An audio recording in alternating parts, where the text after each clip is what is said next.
Good morning, everyone. Well, thanks to Impact and the Iron Workers for the recognition and also for the opportunity to speak with you this morning. So achieving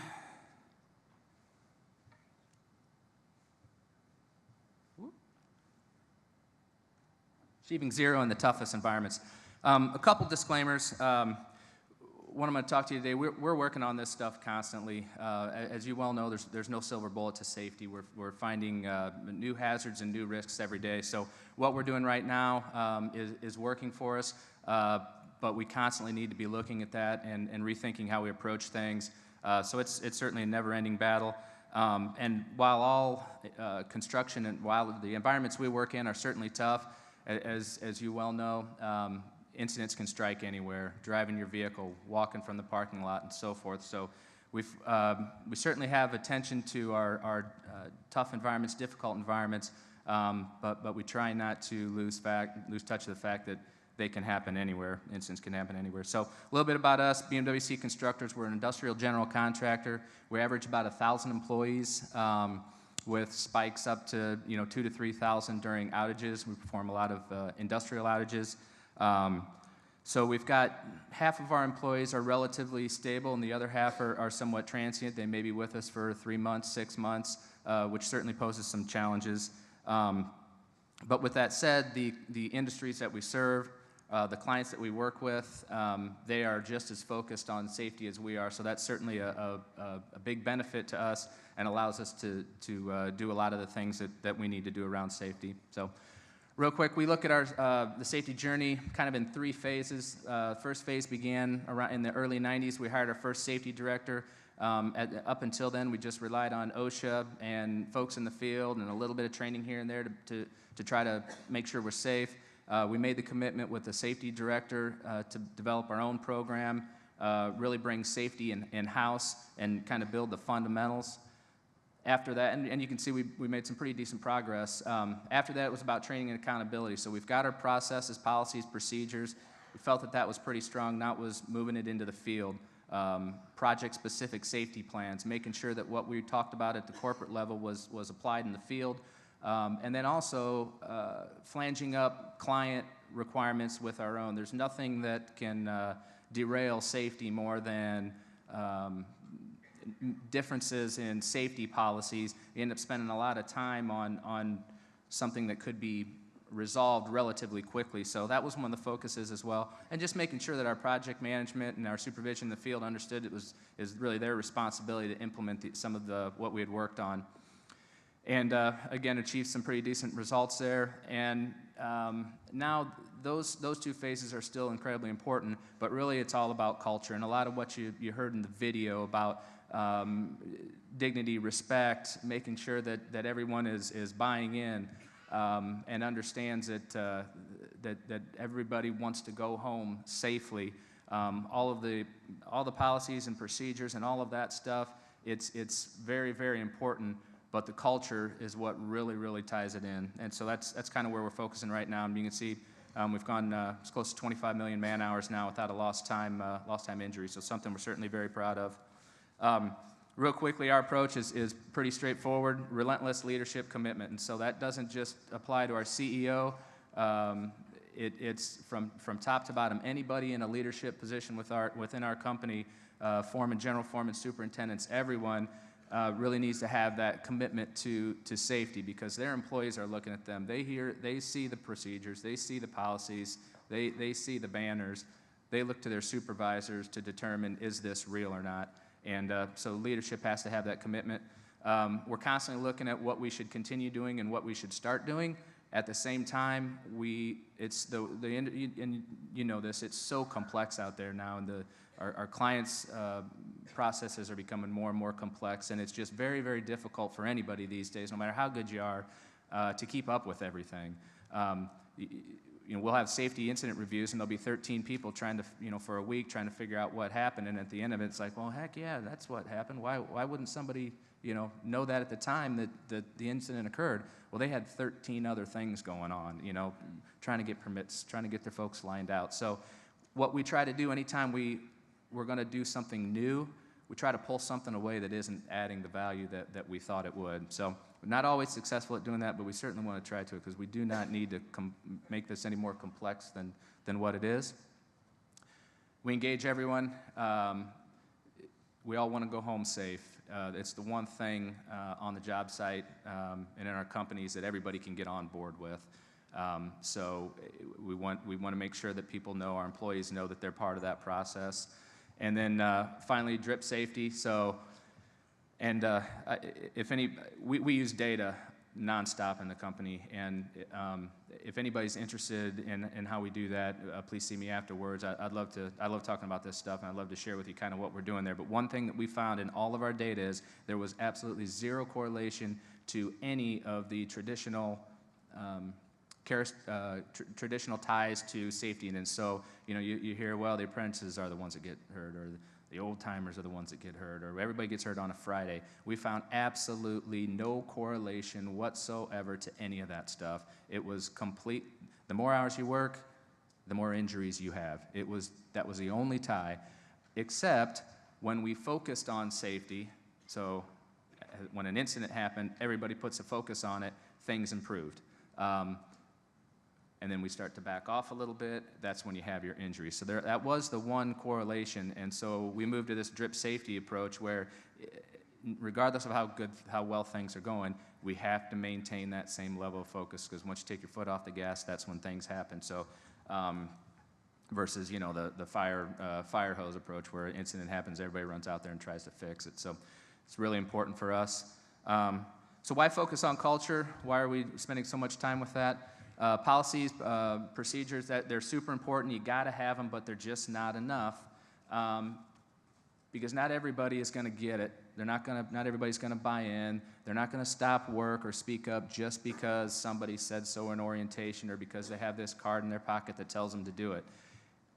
We have to do all those things. We believe at BMWC, we have to provide the opportunity to do that. But whether our employees decide to do that or not is going to be determined when they walk out into the field and they see what the others folks are doing. If they sit in an orientation, they walk out in the field and people say, keep that card in your pocket, you're going to get in trouble if you pull it out, none of this works.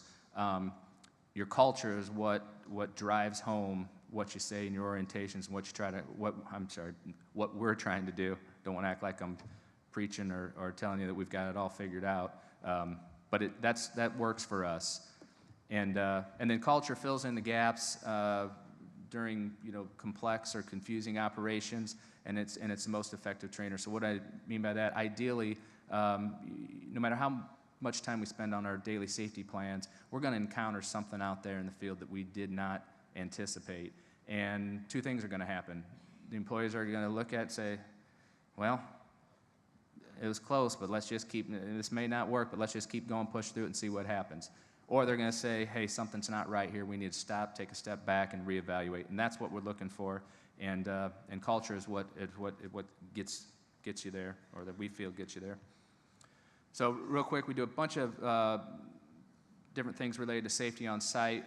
There are 6 specific things that we believe when we do these very well on a project, good things happen. Executive sponsors, we pick a specific sponsor. We don't have the latest executive to come in and walk a job every month, and it's a different person every month.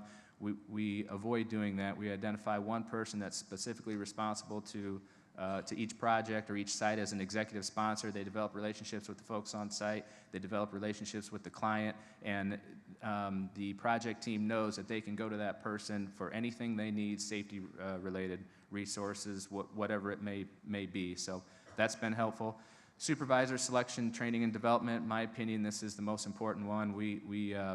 Our success every day is by large determined by the effectiveness of our supervisors. So all of our supervisors, we run through a selection process before they become supervisors, and we identify training and developmental needs and put that in place for them.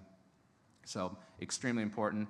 Task hazard analysis or daily safety plans, doing them is one thing. We've got a little, and I'll be happy to share this with anybody that's interested. We've got a kind of an audit form for those THAs and daily safety plans. And there's 5 questions. It's really, really easy to fill out, but we just have somebody kind of watch the THA, evaluate how they did it. It's a training tool for the supervisors.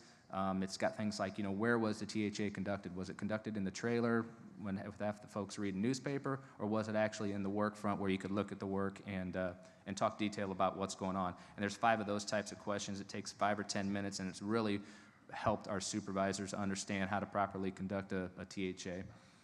Stretch and flex, toughest thing we ever did was getting this implemented, but every morning, all of our offices, job sites, folks are out there doing doing stretching routines. And at first, it was to try to get at soft tissue injuries, but quickly what we found from our supervisors is the benefit was camaraderie that we didn't anticipate. People have fun with it. Some people take it very, very seriously, especially the youth football coaches. They just eat that stuff up and absolutely love it. But it also lets the supervisor kind of figure out what he's dealing with on a day-to-day basis. He may see the man or woman that can't bend over today for whatever reason and say, okay, something's happened here, and you can reassign them to do different tasks. If he had them shaking steel out, maybe there's something that he needs to move them to so that they don't exacerbate the injury. So, been a benefit.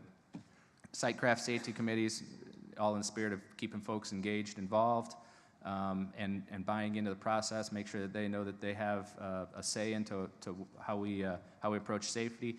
And then behavior-based safety. There's a million different behavior-based safety programs, and when we talk behavior-based safety, all we're talking about is peer-to-peer audits and observations. So, making sure that your coworkers are kind of reviewing what you do. It just tends to go better that way. People are more open to the feedback.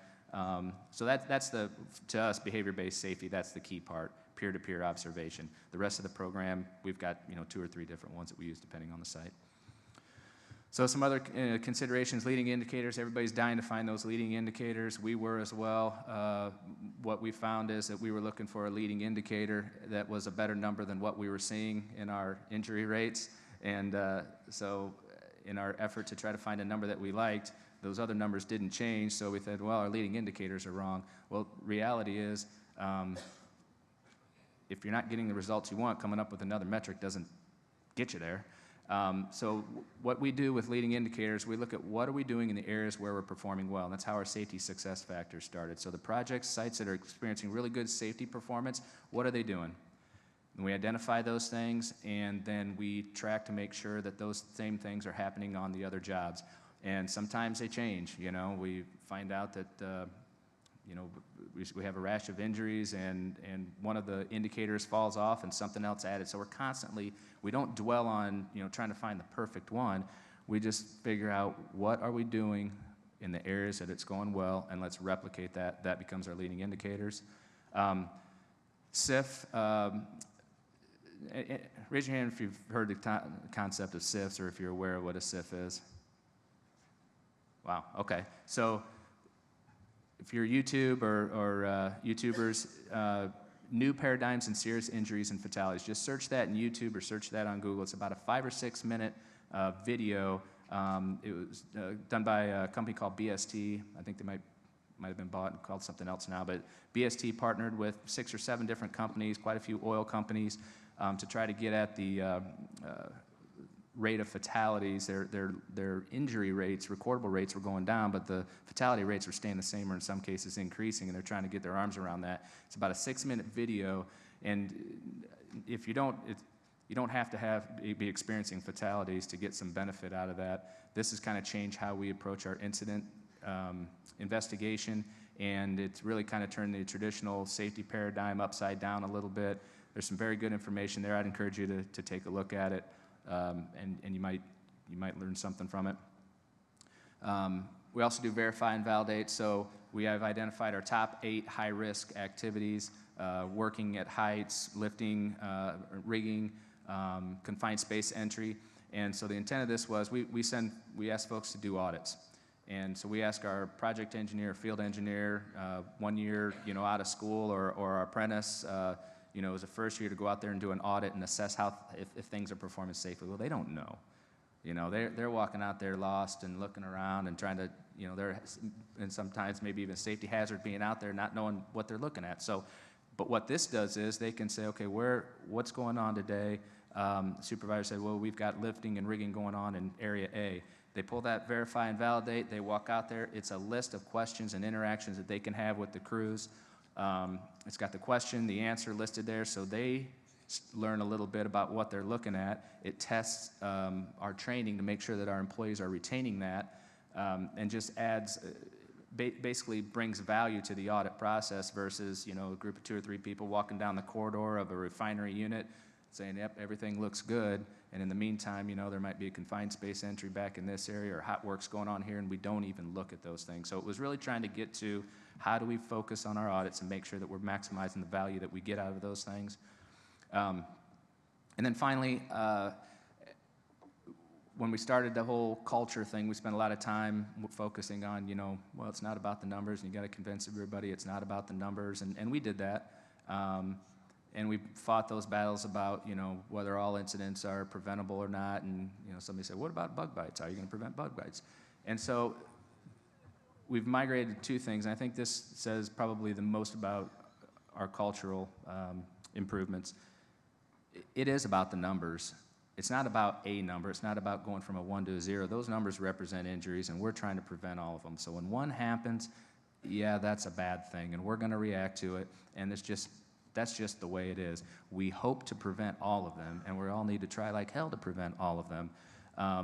But when one happens, that's an indication that something's not going wrong. So it's not about the numbers thing. Again, it started us down that path, but it becomes, at some point, it became disingenuous, and so we've changed that, and everybody is on board, and they understand that. As far as the challenges about all injuries preventable or not, we basically say, well, there is a way to prevent all injuries, and we cannot do the work. Obviously, that's impractical. So run it all the way to that point. Run it all the way to the point where we say the only way to prevent this is we can't do the work. And if we get to that point, then you know, then we'll have a discussion. And so far, we haven't gotten there. There's always been something that we could do to help prevent those injuries. So. That's it. Again, I'm around. I love talking about this. If you've got any questions at all, don't hesitate to look me up, and because I love to learn from you as well. So thank you very much for the time. Again, thanks to Impact for inviting me.